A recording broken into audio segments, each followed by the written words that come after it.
രഹസ്യങ്ങൾ സൂക്ഷിക്കുന്നതിലെ വിജയമാണ് യുദ്ധത്തിൻ്റെ ഗതിവിധികൾ നിശ്ചയിക്കുന്നത്. രണ്ടിൽ കൂടുതൽ പേർ യുദ്ധതന്ത്രം അറിയുന്നത് പരാജയത്തിന് പോലും കാരണമാകും. ഇന്ത്യയുടെ 14ാമത് രാഷ്ട്രപതിയെ തിരഞ്ഞെടുക്കാനുള്ള രാഷ്ട്രീയ യുദ്ധത്തിൽ BJP നേടിയ മേൽക്കൈ രഹസ്യം സൂക്ഷിക്കുന്നതിലെ ഈ ശ്രദ്ധയാണ്. ഔദ്യോഗികമായി പ്രഖ്യാപിക്കുന്നതുവരെ തങ്ങളുടെ സ്ഥാനാർത്ഥി ആര് എന്നത് രഹസ്യമാക്കി വെക്കാൻ BJPക്ക് കഴിഞ്ഞു. അതിലൂടെ പ്രതിപക്ഷത്ത് മിച്ചമുണ്ടായിരുന്ന ഐക്യവും ഇല്ലാതായി.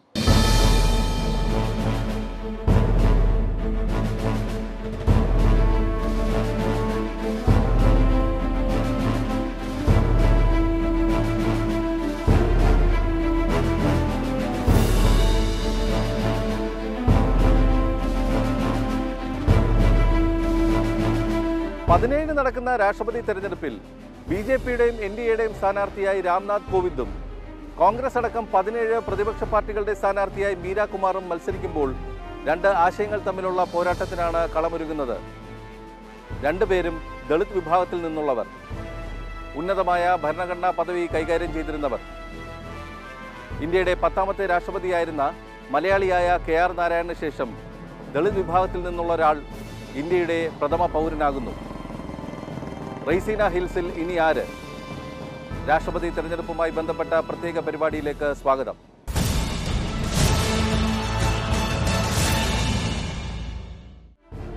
BJPയുടെ രാഷ്ട്രപതി സ്ഥാനാർത്ഥി രാംനാഥ് കോവിന്ദ് ആയിരിക്കണമെന്ന് തീരുമാനിച്ചത് രണ്ടുപേരാണ്.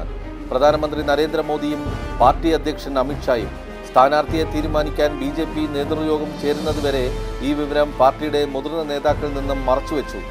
മാധ്യമങ്ങൾ പല പേരുകളുമായി ചർച്ച കൊഴുപ്പിച്ചപ്പോൾ രാംനാഥ് കോവിന്ദ് എന്ന മുൻ സോഷ്യലിസ്റ്റ് നേതാവ് ആരുടെയും ശ്രദ്ധയിൽപ്പെട്ടില്ല. ഉത്തർപ്രദേശ് തെരഞ്ഞെടുപ്പ് വിജയത്തിന്റെ പശ്ചാത്തലത്തിൽ ഒരു ദളിതനായിരിക്കും സ്ഥാനാർത്ഥിയെന്ന് സൂചനകളുണ്ടായിരുന്നു. എന്നാൽ കാൺപൂരിൽ നിന്നുള്ള ദളിത് നേതാവ് രാംനാഥ് കോവിന്ദിന്റെ പേര് പ്രഖ്യാപിച്ചത് രാഷ്ട്രീയ രംഗം ഞെട്ടലോടെയാണ് കേട്ടത്. BJP പാർലമെന്റ് ബോർഡ് യോഗം ചേരുന്നതിന്റെ തലേദിവസം രാത്രി രാംനാഥ് കോവിന്ദിനെ രാജ്ഭവനിൽ ബന്ധപ്പെട്ട് പാർട്ടി അനുമതി തേടിയിരുന്നു. പ്രധാനമന്ത്രി നരേന്ദ്രമോദി കോൺഗ്രസ് അധ്യക്ഷ സോണിയാഗാന്ധിയെയും മുൻ പ്രധാനമന്ത്രി മൻമോഹൻ സിംഗിനെയും വിളിച്ച് തീരുമാനം അറിയിക്കുകയും ചെയ്തു. പ്രതിപക്ഷവുമായി ചർച്ചയ്ക്ക് വിനിയോഗിക്കപ്പെട്ട മന്ത്രിമാരായ രാജ്നാഥ് സിംഗ്, അരുൺ ജെയ്റ്റ്ലി, വെങ്കയ്യ നായിഡു എന്നിവർ പോലും ആരാണ് സ്ഥാനാർത്ഥിയെന്ന് അറിഞ്ഞത് യോഗത്തിൽ വെച്ച് മാത്രമാണ്. പ്രതിപക്ഷവുമായി ചർച്ചയ്ക്ക് 3 അംഗ മന്ത്രിമാരുടെ സമിതി രൂപീകരിച്ചുവെങ്കിലും പേരുകളൊന്നും തന്നെ മുന്നോട്ട് വയ്ക്കാതെ ചർച്ചകൾ നടത്തി പ്രതിപക്ഷത്തെ വരിഞ്ഞു മുറുക്കുകയായിരുന്നു BJP. राष्ट्रपति पद के चुनाव में NDA के प्रत्याशी के रूप में आज श्री रामनाथ कोविंद गवर्नर बिहार का नाम तय किया गया है. 2019 ലോക്സഭാ തെരഞ്ഞെടുപ്പിലെ പ്രതിപക്ഷ ഐക്യത്തിന്റെ തുടക്കമായിരിക്കും രാഷ്ട്രപതി തെരഞ്ഞെടുപ്പെന്ന പ്രഖ്യാപനം കോവിന്ദിനെ പിന്തുണയ്ക്കാൻ ബീഹാർ മുഖ്യമന്ത്രി നിതീഷ് കുമാർ തീരുമാനിച്ചതോടെ ജലരേഖയായി. ഈ തീരുമാനത്തോടെ ബീഹാറിലെ മഹാസഖ്യവും തുലാസിലാണ്.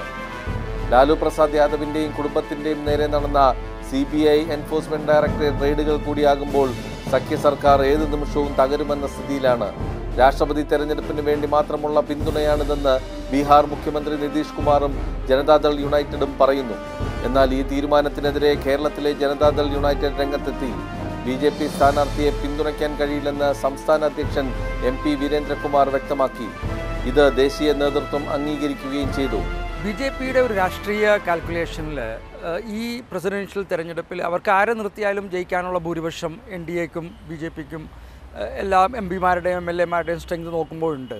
പക്ഷേ അവർ വളരെ കണക്കുകൂട്ടലോടുകൂടിയാണ് രാംനാഥ് കോവിന്ദ് എന്ന് പറയുന്ന ബീഹാറിലെ ഗവർണറായിരുന്നാൽ എന്നാൽ അതിലുപരിയായിട്ടുള്ള ഒരു ദളിത് നേതാവ് അല്ലെങ്കിൽ BJPയുടെ ദളിത് മോർച്ചയുടെ നേതാവായിരുന്ന ഒരാളെ തന്നെ തിരഞ്ഞെടുത്തത്. ഈ പ്രസിഡൻഷ്യൽ ഇലക്ഷനിൽ BJPയുടെ അല്ലെങ്കിൽ NDAയുടെ വിജയം എല്ലാവർക്കും അറിയാവുന്ന ഒരു കാര്യമാണ്. പക്ഷേ അവരുടെ കാൻഡിഡേറ്റ് സെലക്ഷനിലുള്ള ഒരു പൊളിറ്റിക്കൽ കാൽക്കുലേഷനും മെസ്സേജും എല്ലാം കൂടി ഒരർത്ഥത്തിൽ അവർ ഒരു ഒപ്പോസിഷൻ്റെ ഒരു യൂണിറ്റി ശ്രമങ്ങളെ നിതീഷ് കുമാറിനെ പുറത്ത് ചാടിച്ചുമെല്ലാം തന്നെ ഒന്ന് ശിഥിലമാക്കി എന്നുള്ളതാണ് ഇതിലെ ഒരു ശരിയായ ഒരു രാഷ്ട്രീയ മെസ്സേജ്. BJP സ്ഥാനാർത്ഥിയെ പ്രഖ്യാപിക്കുന്നത് കാത്തിരുന്ന കോൺഗ്രസിന്റെ നിലപാട് പ്രതിപക്ഷ പാർട്ടികളുടെ ഇടയിൽ തന്നെ വിമർശനത്തിന് വഴിവെച്ചു. CPMഉം ഇടത് പാർട്ടികളും കടുത്ത നിലപാട് സ്വീകരിച്ചു. പ്രതിപക്ഷത്തിന് ഒരു രാഷ്ട്രപതി സ്ഥാനാർത്ഥി ഉണ്ടാകണമെന്നും ഭരണഘടന സംരക്ഷിക്കുന്ന വ്യക്തിയായിരിക്കണം സ്ഥാനാർത്ഥിയെന്നും CPM general secretary Sitaram Yechury അർത്ഥശങ്കയ്ക്കിടയില്ലാത്ത വിധം വ്യക്തമാക്കി.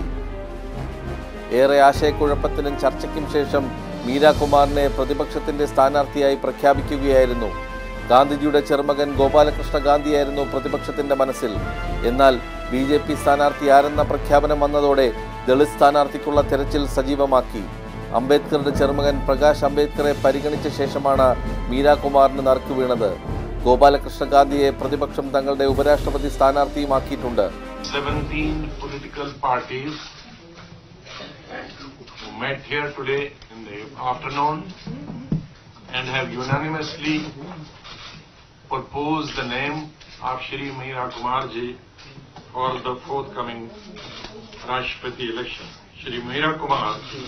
Shrimati Meera Kumar is the illustrious daughter of illustrious leader, great leader Babu Jagjeevan Ram, who has been a freedom fighter, a crusader for social justice, and also the Deputy Prime Minister.